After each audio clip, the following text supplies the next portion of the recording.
प्रिय विद्यार्थी मित्रांनो, मी दीपाली कुलकर्णी देशमुख माझ्या विंग्स ऑफ फिजिक्स या चॅनलमध्ये आपलं सगळ्यांचं मनपूर्वक स्वागत करते।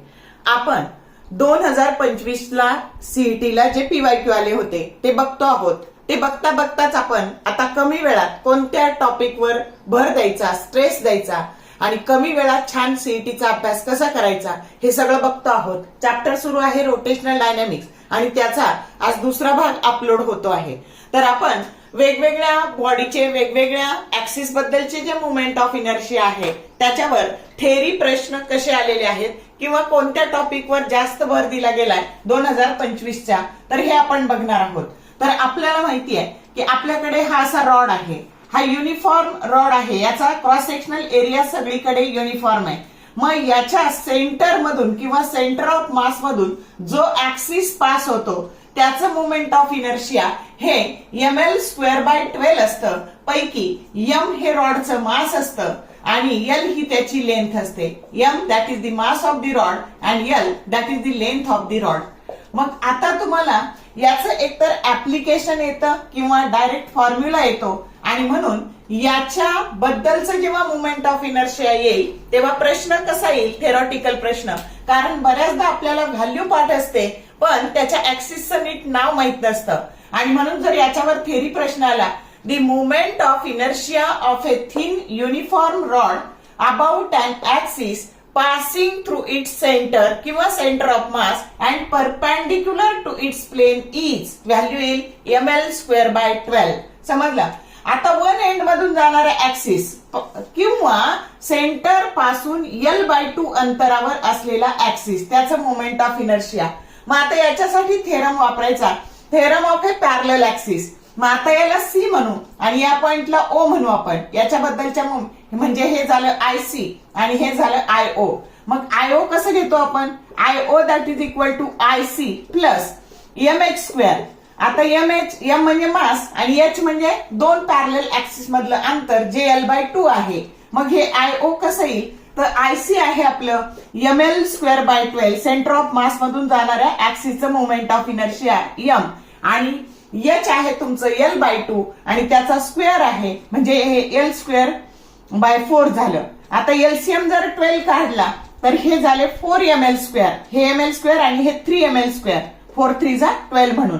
तर हे झाले 4ml² आणि बघा 4 1 जा 4, 4 3 जा 12 आणि म्हणून IO that is equal to ml²/3। आता मी तुम्हाला हे काढून दाखवलं पण हे आपल्याला काढत बसायचं नाही, आपल्याला ते लर्न ठेवायचंय की हे याच्याबद्दलचं जे मुवमेंट ऑफ इनर्शिया आहे कुठल्या तरी एका टोकातून गेल्यावर ml²/3, मग ते हे एंड असू द्या नाहीतर हे एंड असू द्या।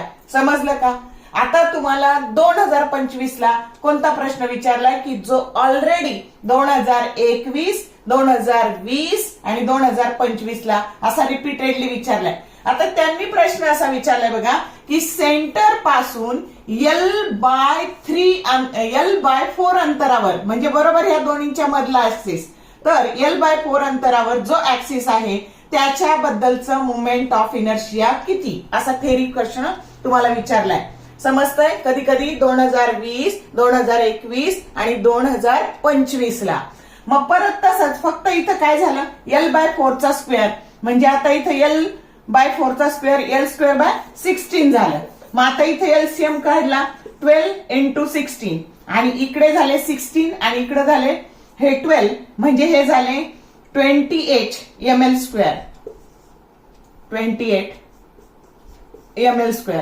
आता बघा इथंच हे द्यायचा 4 7 जा 28 आणि 4 4 जा आणि आता हे झाले बघा 7/48 ml², 7/48 ml²। म्हणजे या ऍक्सिस बद्दलचं मुवमेंट ऑफ इनर्शिया आलं 7/48 ml²। समजलं? 3 व्हॅल्यू रॉडच्या नीट लक्षात ठेवा। सेंटर मधून गेला तर ml²/12, वन एंड मधून गेला तर ml²/3, कुठलाही एंड असू द्या आणि बरोबर ह्या दोन्हीच्या मधून किंवा सेंटर पासून l/4 इतक्या अंतरावर जर तुमचा तो ऍक्सिस असेल तर त्याच्याबद्दलचं मुवमेंट ऑफ इनर्शिया असतं 7/48 ml²। तर आता मी हा प्रश्न तुम्हाला वाचून दाखवते आणि त्याचं उत्तर आता तुम्हाला इथे मिळालेलं आहे. प्रश्न असा आहे बघा. The movement of inertia of a thin uniform rod of mass capital M and length capital L about an axis perpendicular to the length of the rod and at a distance L by 4 from one end is option A ml square by 6, B ml square by 12, C 7 ml square by 24 and D 7 ml square by 48. आता आपल्याला उत्तर मिळालेलं आहे. Correct option आपला D आहे 7 ml square by 48. समजलं का? आता हा प्रश्न सीईटी 2021 आणि 2025 ला आलाय बघा. 3 spheres each of mass small m and radius small r are placed as shown in figure. Consider an axis y dash which is touching two spheres and passing through the diameter of the third sphere.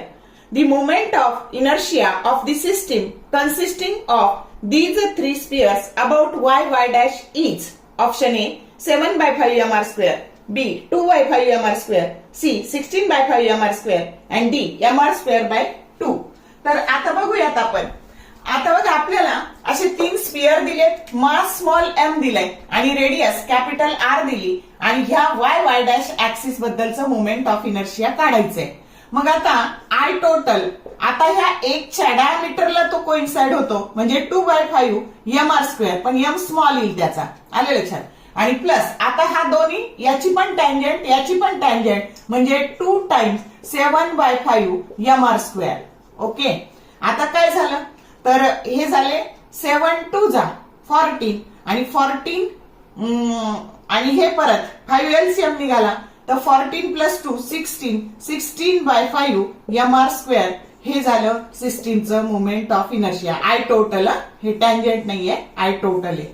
कळलं का मग की जो correct option तुमचा काय आहे तर जो करेक्ट ऑप्शन तुमचा सी आहे. रेडियस स्मॉल आर दिलेली आहे म्हणजे इथे हे स्मॉल आर येणार आहे रेडियस स्मॉल आर येणार आहे आणि तुमचा सी ऑप्शन आलेला आहे.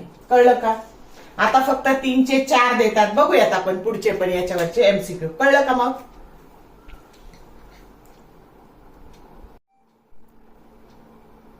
आता हा पण प्रश्न सीईटी 2021 आणि 2025 ला आलाय बघा.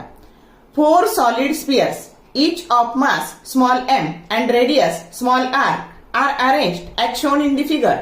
The moment of inertia of the system about the given axis of rotation a dash is option A 13 by 5 mr square, B 16 by 5 mr square, C 18 by 5 mr square and D 21 by 5 mr square. तर बघा आधी फक्त 3 होते आधीच्या प्रश्नात.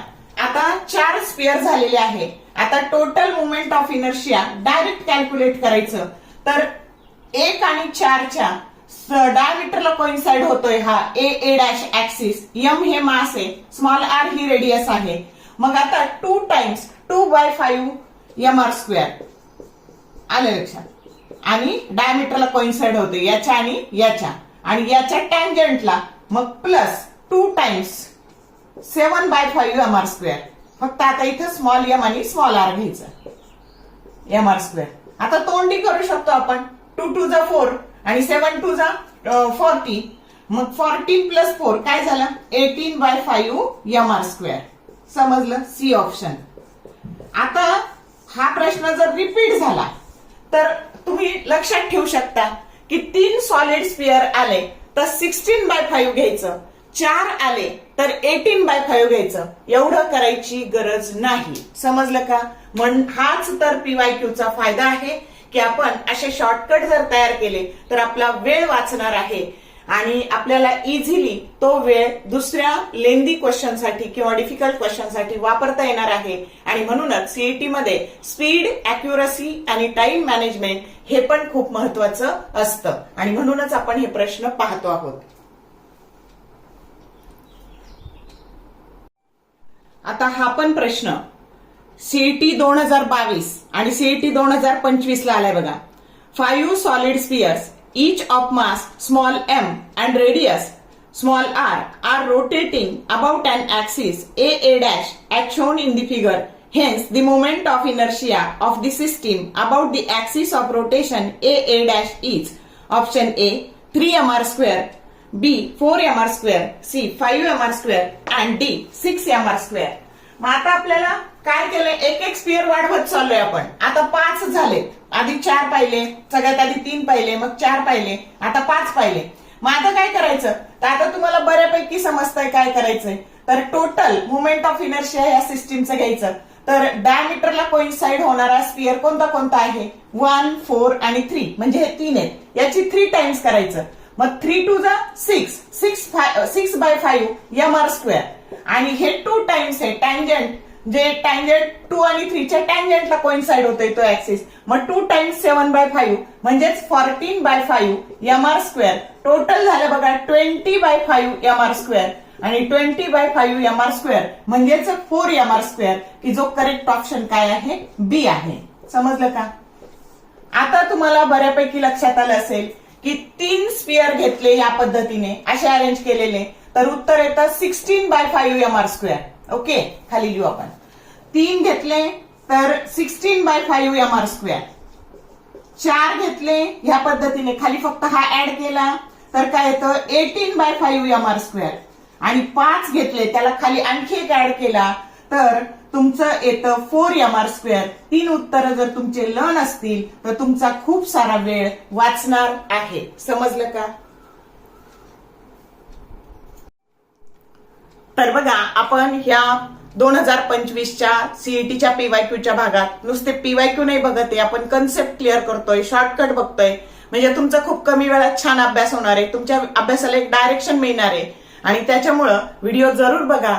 आवडला तर like करा, शेअर करा, जेणेकरून तुमच्याही मित्रांचा फायदा होईल. कमेंट टाकायला कंजूसी करू नका. All the best for your study and thank you for watching this whole video.